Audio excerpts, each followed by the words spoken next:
They are not. Are there any other questions for Mr. Pettiford on item number 8? Seeing none, thank you for your report. We'll open the public hearing on item number 8, which is a land sale at 914 42nd Avenue North. Is there anyone here to speak to this issue? Anyone? Anyone? Seeing none, we'll close the public hearing. Councilmember Quincy. Thank you, Madam Chair. I'd like to move approval of item number 8. Number 8 has been moved for approval. Further comments or questions? Seeing none, all in favor signify by saying aye. Aye.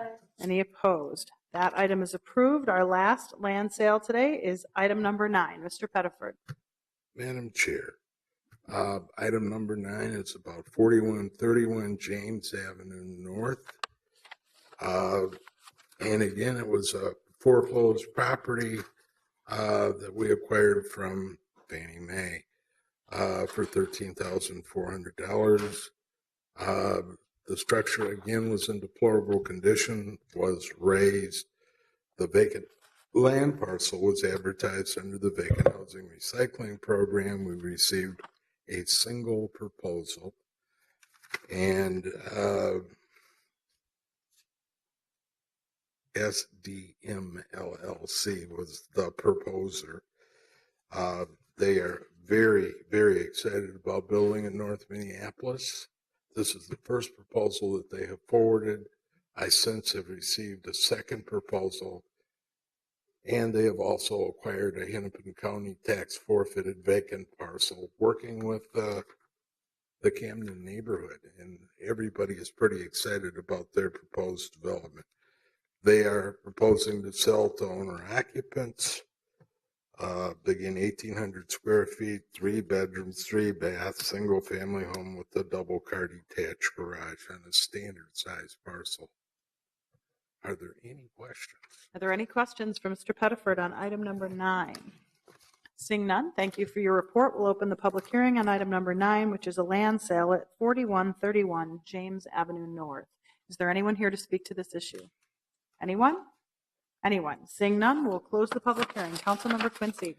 Thank you, Madam Chair. I'd like to move approval of the land sale for item number 9. Item number 9 has been moved for approval. Further comments or questions? Seeing none, all in favor signify by saying aye. Aye. Any opposed? That item is approved. We'll now move on to our licenses and consumer services public hearing, starting with item number 10, new business for Ecumen Mill City Quarter. Mr. Wilson.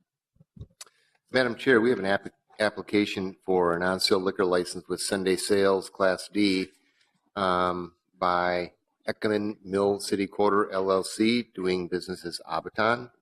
They're located at 428 2nd Street North in a newly constructed building. This is in the downtown west neighborhood in the 3rd Ward.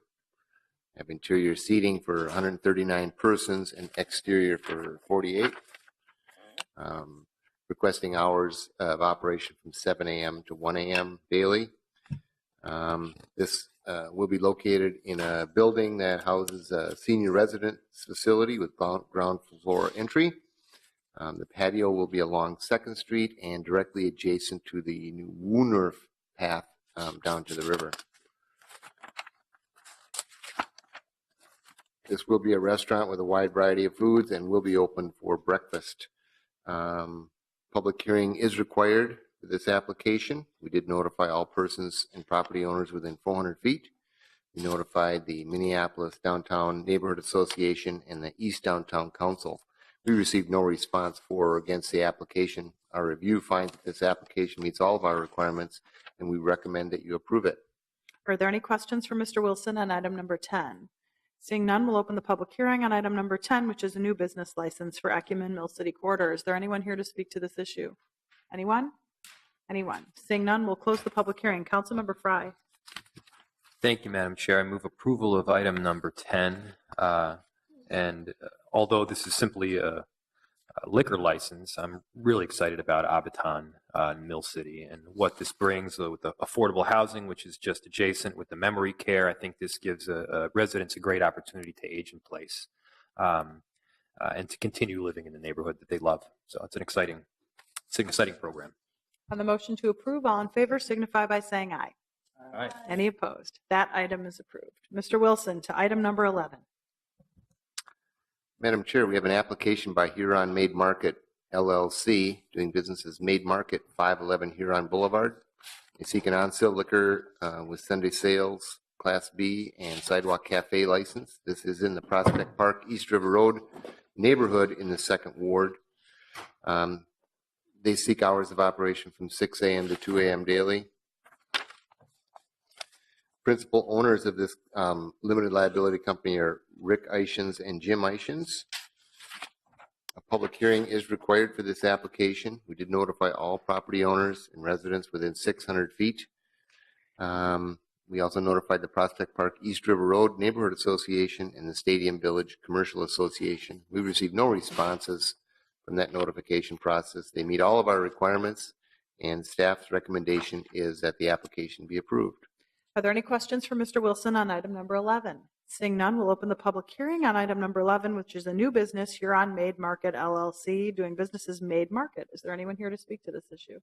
Please step forward, state your name and address for the record. Thank you, Madam Chair, council members. My name is Joe McCurdy. I live at 2327 Olive Avenue in Orono.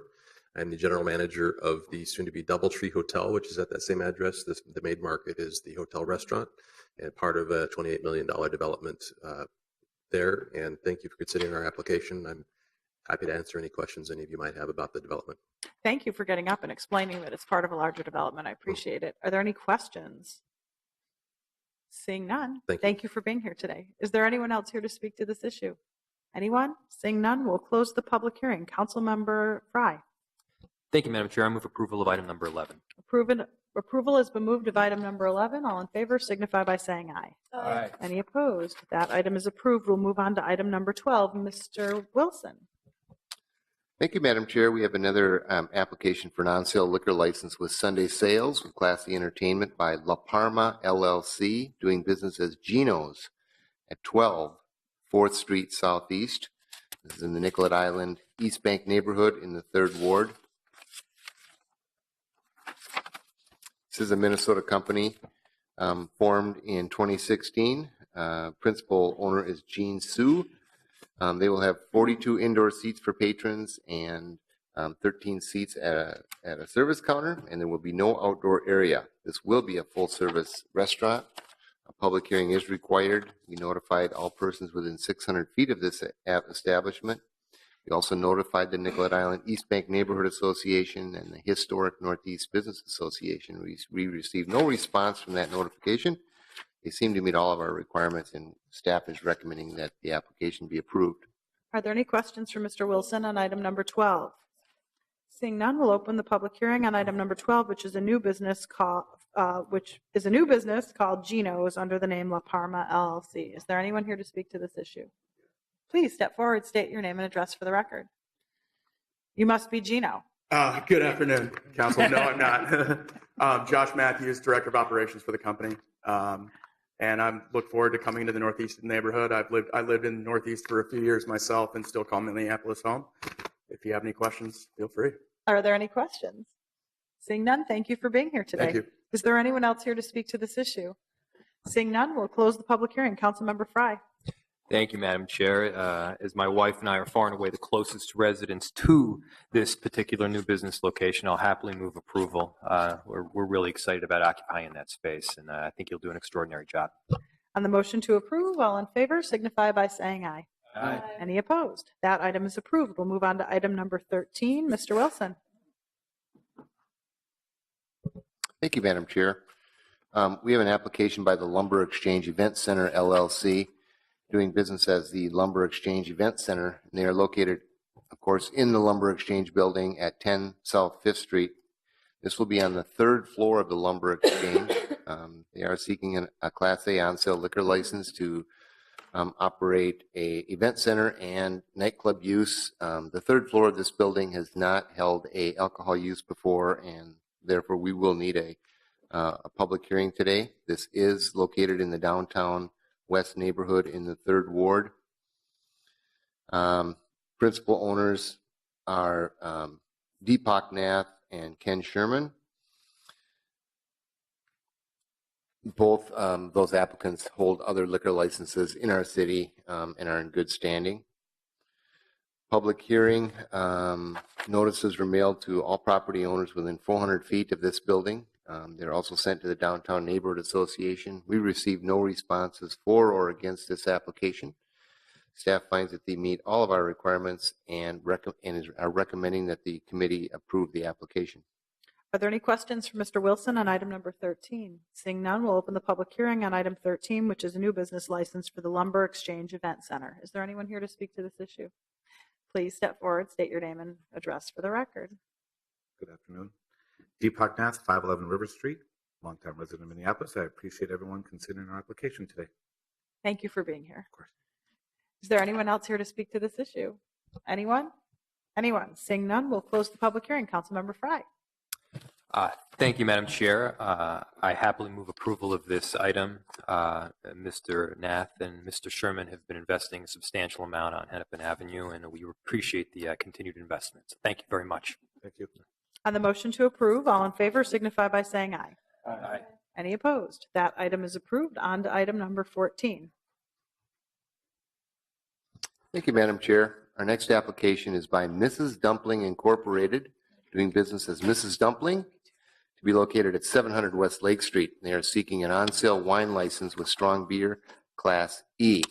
This space was formerly occupied by the Melio's Sandwich Shop. This is in the Lowry Hill East neighborhood in the 10th Ward. They will have seating for 36 patrons indoors and no outdoor seating at this time. Public hearing is required for this application.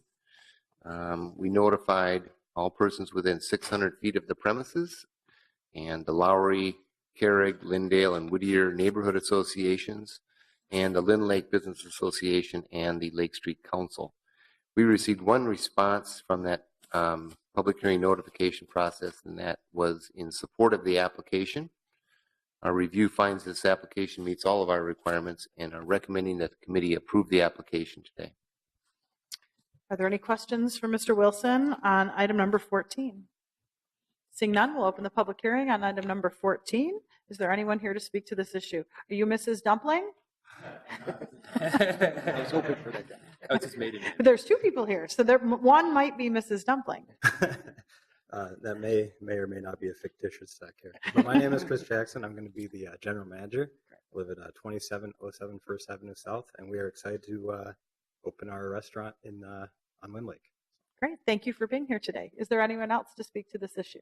Please step forward, state your name and address for the record. Hi, Hi. I'm Katie Muller. I'm the general manager at Moto Eye, which is an establishment located next door.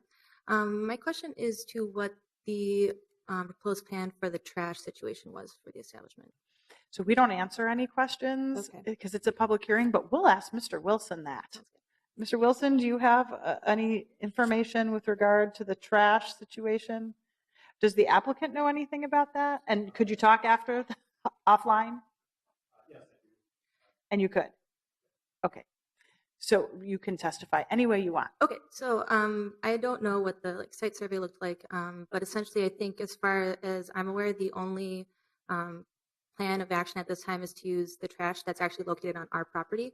Not something that we would necessarily be opposed to with the right plan set in place, but currently there's nothing that's set in stone or any real contact official from anyone in regards to what we should do. And this is actually a pretty big concern for us because historically, Melio's, the place that was in that location before, used our trash, and we still currently have issues with people in the area, establishments, and residents using our trash and not being permitted to.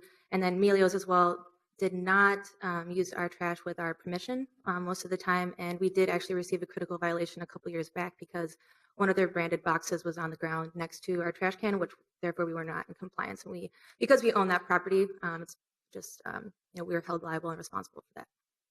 Okay, so it sounds like Mrs. Dumpling will talk to you after the public hearing. And then I would just note that if this is approved today, it still has to be approved by the city council on Friday, so please work it out by Friday, a week from Friday. In other words, today's approval is conditional until a week from Friday. So if you could just work with the nice folks at Moto Eye on figuring out the trash, that'd be great. Is there anyone else here to speak to this issue? Anyone? Anyone? Seeing none, we'll close the public hearing. Councilmember Frye. Thank you, Madam Chair. I'll move approval of this item. Approval of item number 14 has been moved, with the committee noting that the trash situation needs to be worked out between these lovely neighbors. All in favor signify by saying aye. Aye. Any opposed? That item is approved. We'll move on to item number 15. Mr. Wilson. Madam Chair, we have an application by an existing restaurant and alcohol establishment known as the STEM Wine Bar at 24 University Avenue Northeast. They are seeking an upgrade from a Class E on-sale liquor license to a Class C2, which allows 3 musicians to offer entertainment in the premises. This is located in the Nicollet Island East Bank neighborhood, 3rd Ward. A public hearing is required for this upgrade. We notified all persons, property owners within 600 feet of this premise. We also notified the Nicollet Island East Bank Neighborhood Association and the Historic Northeast Business Association. We received no responses for or against the application. Staff's recommendation is that the application be approved today. Item number 15 is in front of us. Are there further questions for Mr. Wilson? Seeing none, we'll open the public hearing on item number 15, which is a license upgrade for STEM Holdings doing business as STEM Wine Bar. Is there anyone here to speak to this issue? You got to come on up to the mic, though, so everyone can see you. Hello. Hello. We just want to have jazz on Sundays for a few hours. So hopefully everyone appreciates that and comes in, and it's free. Can you just tell everyone your name for the record? My name is Ivy Ivers. I'm the owner of STEM Wine Bar. Thanks for being here, Ivy. Thank you. Are there any questions for the applicant?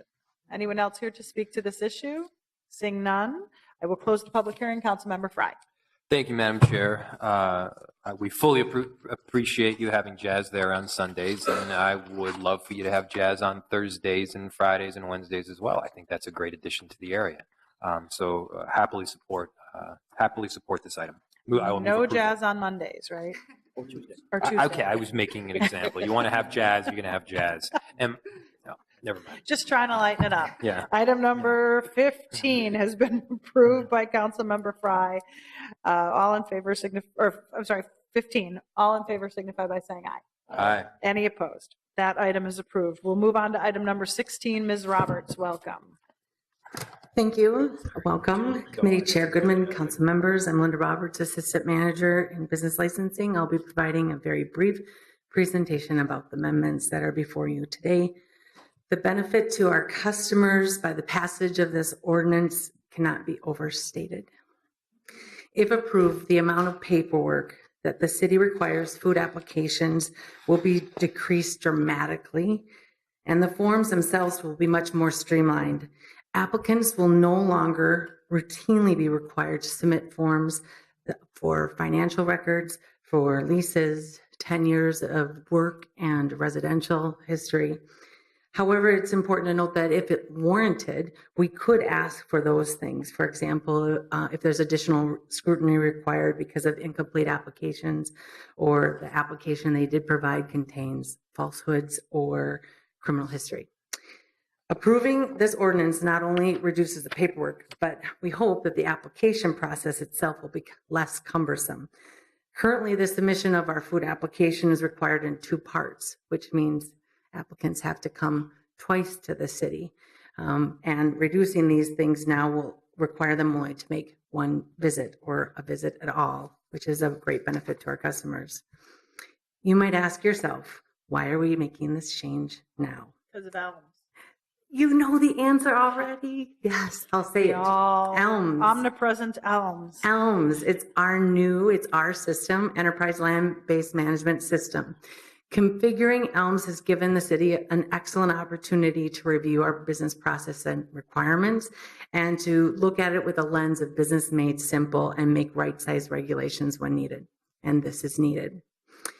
If the amendment passes in a not so distant future, applicants will be able to be done perhaps even online with computerized applications that contain all of the relevant information that city departments like the health department, zoning department, permits and licensing need to review their processes concurrently in a transparent process that we all can track, even the council. This is a new system We went live on November 14th, so please be patient with us as we learn the design and how best to serve our customers in the transition from our old processes to our new processes. I want to thank Joan Hamill of Business Licensing. She did an extraordinary job streamlining our application and making it easier for our customers to fill out with all of those principles in mind. And I also want to thank Al Hansen and Brad Carter of our CPED Development Services. They both did a lot of out-of-the-box thinking when we configured ELMS and put our customers first and business made simple first, so that our processes within the computer system can be as thorough as needed to maintain a safe and thriving, livable city, all while making it easier for our customers. Public hearing notices were sent to all food businesses and all business associations on November 9th. This amendment was discussed multiple times at the Business Advisory Group and received very favorable feedback. Although we did not receive any public hearing responses, staff is recommending the amendments be approved, and I'm here if you have any questions. Are there any questions for Ms. Roberts? Seeing none, thank you for all your work. It was a monumental effort, and it's unfortunate we had all of these businesses come forward for their licenses and renewals, and if they had heard it would have been easier in the future, maybe they would have waited. I think it's a really positive thing. So we'll go ahead and open the public hearing on item number 16, which is the food license requirement ordinance changes as a result of the ELMS process going into place. Is there anyone here to speak to this issue? Anyone? Anyone? Seeing none, we'll close the public hearing. Councilmember Fry. Thank you, Madam Chair. I move approval of this item. Approval of item number 16 has been moved. Further comments or questions? Seeing none, all in favor signify by saying aye. Aye. Any opposed? That item is approved. We're going to move on to item number 17. I do want to note there is a quasi-judicial public hearing agenda with 3 items on it, plus 2 discussion items after that yet today. This is long for our committee. Mr. Rumpy, welcome.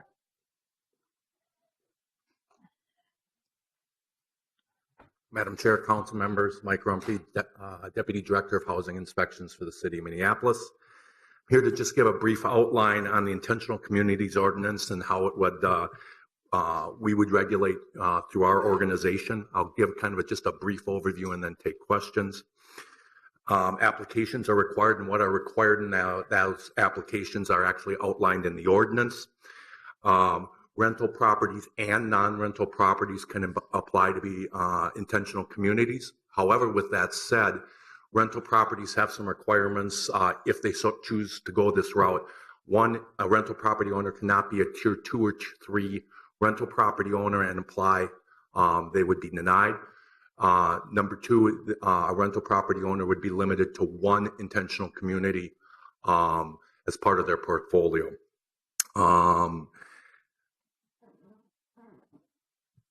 Rental properties, the other part is this is important, is they would still be required to maintain a rental license, and this would still keep them in our regular cycle of inspections based on their tier rating, and in this case, it would be a tier 1. So about every 6 to 7 years, we would be in the property no matter what, unless we had complaints. As part of the process, we would require an inspection upon application for rental and non-rental properties. We would look at life safety issues within that property, also look at means of egress, number of bedrooms, and things associated with life safety. Upon receiving that application and doing the inspection, ultimately, a maximum occupant load would be determined. And that would be a combination of what we see at the property and using current standards in the building code. At that, I'll kind of open it up for questions, but I tried to keep it as simple as I could. Okay, are there questions for Mr. Rumpy? Councilmember Fry. Thank you, Madam Chair. Thank you, Mr. Rumpy. I got a ton of questions here. So the initial inspection where we're determining that it's got adequate ingress, adequate egress, number of bedrooms, occupancy total for this particular abode, I get that. But we've got a whole list of other things that we're also going to be looking at that I don't totally get. So I can just kind of go through. First, it says, so this is in 244.820 C. It says, for purposes of this section, family may include a group of 2 or more unrelated adults living together in a dwelling unit when operating as an intentional community factors that shall be considered. It says shall be considered in determining whether a group operates as an intentional community include, and then it goes through a whole list of other things. Are we considering these things or not considering these We things? would be considering those things along with the life safety portion, which for us obviously is the most important thing. As the application, the example would be the application could come in and say, we would like to have 9 like-minded people that would like to live together in this property. But as we go out, I get 1 legal bedroom, we're going to have a hard time saying we can have 9. So here's where I have an issue. I mean, I'm all for 9 like-minded people living together, whether or not they're related. I'm all for 9 people that totally disagree on every single thing in the world living together, regardless of not whether they're related. The issue that I have a problem is, first we're saying that these issues shall be considered. So are we requiring the following criteria or not? Yes. Then we should say that. I mean, if I don't agree with the criteria at all, I'll say, but the fact that we're just saying shall be considered, I think, is extremely ambiguous.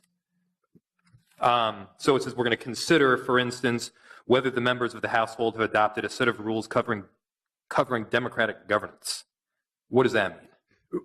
For us, we would ask that they have that. If they've had that information, we would ask them to provide it. That, again, that would be as part of the application process.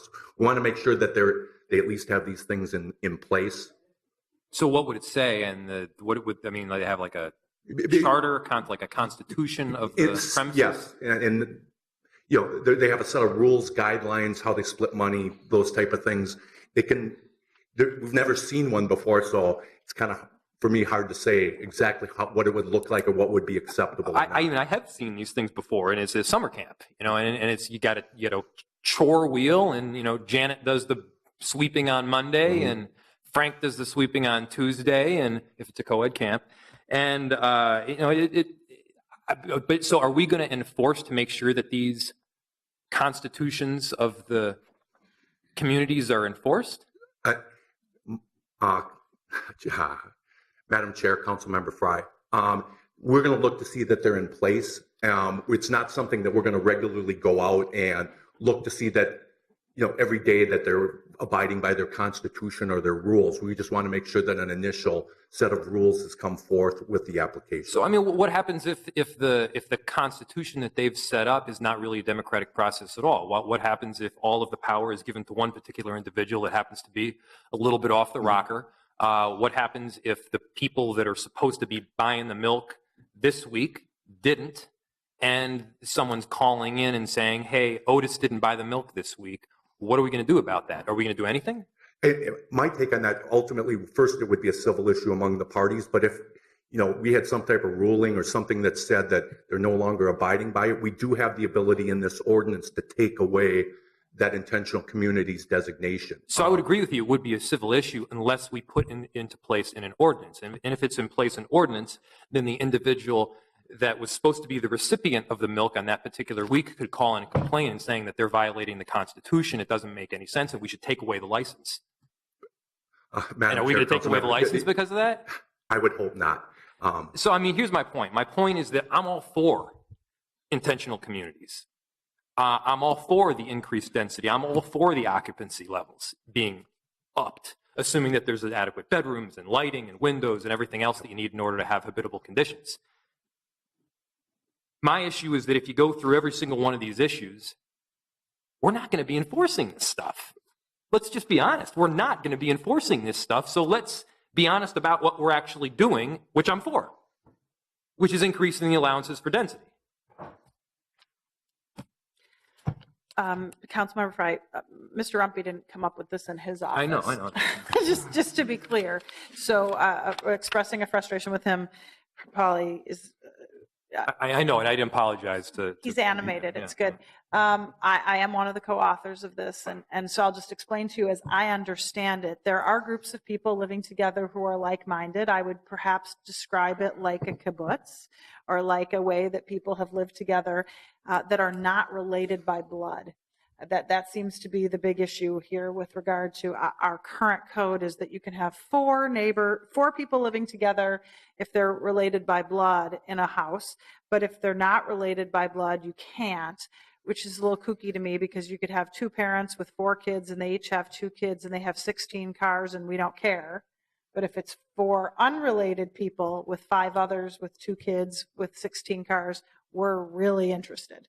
And so I think this is kind of a way, all of these rules and regulations that they might consider are a way to determine whether or not these folks are living together collectively or not.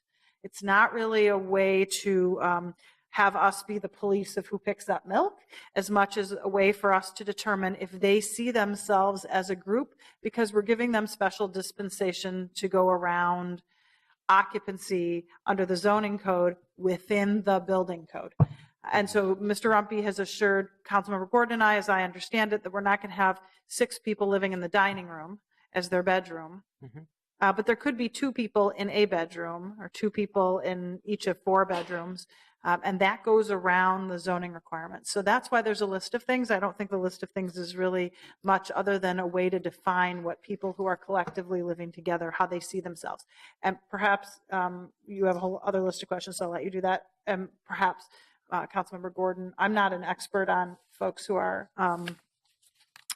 living together in intentional communities. I jumped into this mainly because I want to see people living together not defined by blood, and let people associate the way they want to associate with each other, as long as they meet the building code requirements for occupancy.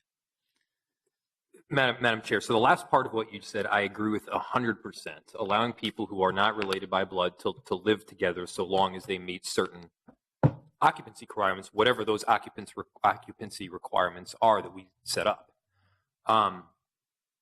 What I don't get is setting up this massive framework to leap around what I believe we should have the guts to do anyway. Well, this ordinance does not eliminate occupancy, and that's not the conversation that Councilmember Gordon and his office has had with neighborhoods as they've been out there. So I think that they were thinking of this as a first step towards taking a use that was already in place and, making it, for lack of a better word, kosher or allowed, and then trying to determine out what the next steps would be. But I'm not the intentional communities expert, so perhaps Councilmember Gordon can speak to that. I yield.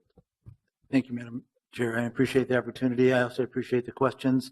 I think the intention behind C and actually D was to help us get a better common understanding of what an intentional community is. I don't think it's massive requirements. I think these are some general guidelines of what we're going to take into consideration, what a household should take into consideration if they're going to register.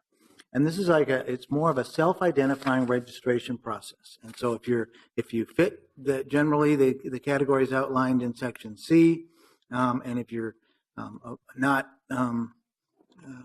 doing those things that are outlined in section D, then coming forward with your registration makes sense. It's a little bit like the domestic partnership registration that we already have on the books. We allow people to self-identify themselves as domestic partners. They fill out a registration form and they give it to the clerk.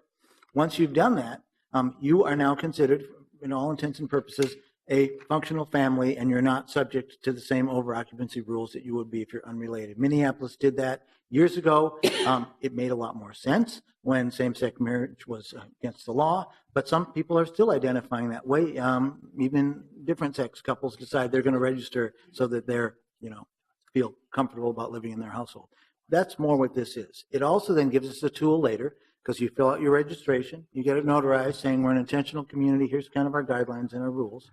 And I'll just note, if you're a cooperative, and many of these will be, then you're basically going to have everything written out ahead of time, and you just refer to your cooperative rules that you already have in place, and makes it easy.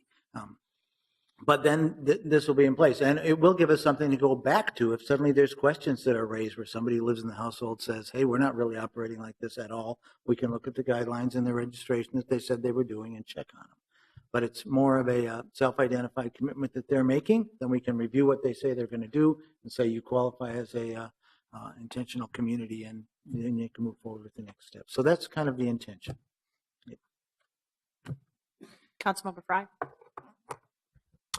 What was the term again before we had marriage equality? I literally forget the term. It was Domestic partnership, it's still on the books. So yeah, I mean, the domestic partnership at the time I think made pretty good sense. But the reason we implemented domestic partnership is at the time collectively we didn't have the guts to say we need to have full marriage equality. And I think this is kind of the same situation here.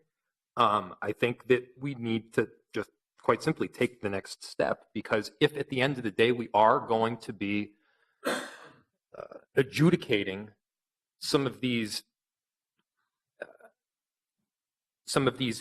intra-housing disagreements, I think we're getting ourselves into problems that we don't want to be inserting ourselves. I mean, because at the end, you did say at the end that the purpose of this is to be able to, if somebody comes to us and says, hey, you're not really operating as an intentional community, maybe they're an unintentional community, maybe they just haven't quite met all these criteria. I think a lot of these issues are going to be brought by someone who's either living in the house or was recently living in the house and for some reason got the boot. And then we're going to need to go in and determine, we're going to need to go sort through their dirty laundry. I think it's a bad idea. I think the more I'm thinking about it, the more I'm kind of talking this through in my head. It's a bad idea. And again, I'm all for increasing the occupancy requirement, or I'm sorry, allowing for these individuals to live collectively together. So, Councilmember Fry, in the, I don't know, year that this has been going on, we have looked at the issue of eliminating the occupancy requirement, but there's just not a lot of enthusiasm for a variety of reasons to go there. Some of it has to do with the fear of rooming houses or boarding houses. Some of it has to do with over-occupancy near colleges and universities. So even in the community meetings, there wasn't a real sense that we should just be eliminating occupancy requirements. And so I think what Councilmember Gordon is trying to do is take a group of people who are self-identified as groups of people living together and get them out of the potential crosshairs of the government coming in and telling them they can't live together. It's innocuous, right? I mean, there's how many groups are actually going to fall under this category. It's just trying to make their living situation legal as long as it meets the building code requirements.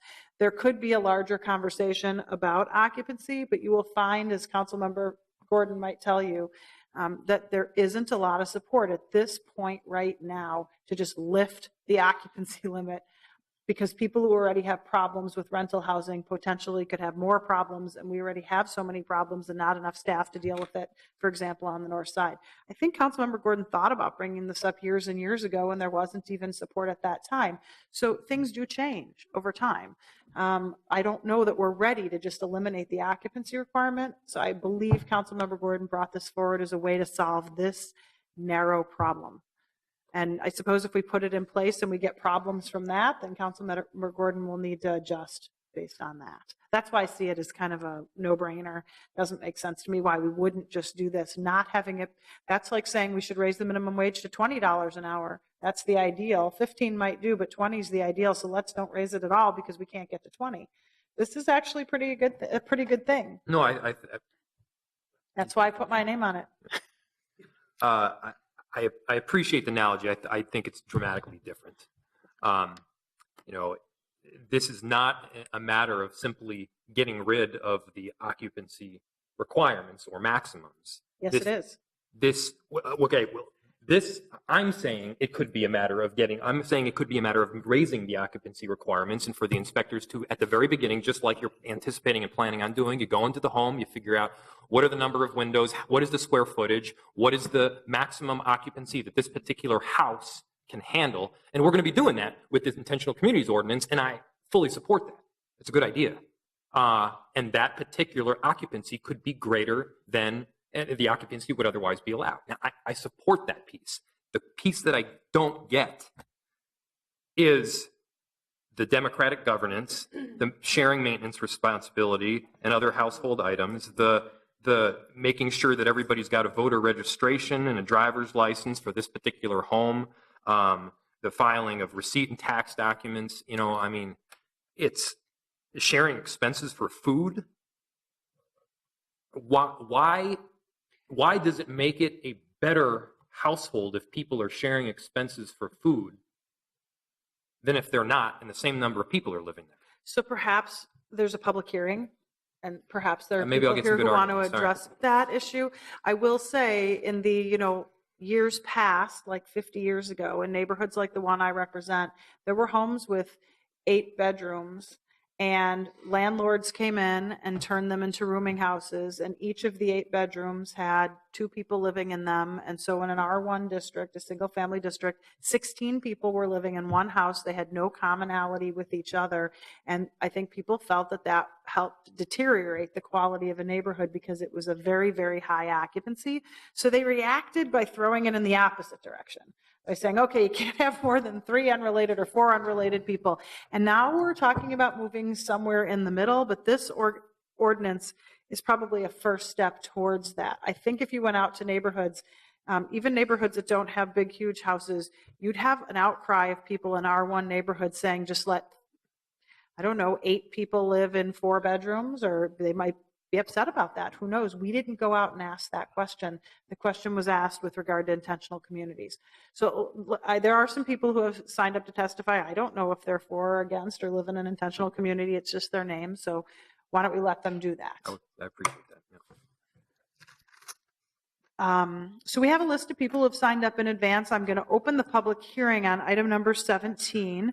And I will note that the first person to speak is Charlotte, followed by Joseph and Troy. And since you've heard some of the conversation, if you wouldn't mind addressing some of the questions you've heard raised, that would be great too. And if you wouldn't mind yielding to questions from members of the committee, let us know that. We won't ask you any questions if you don't want to yield or answer questions.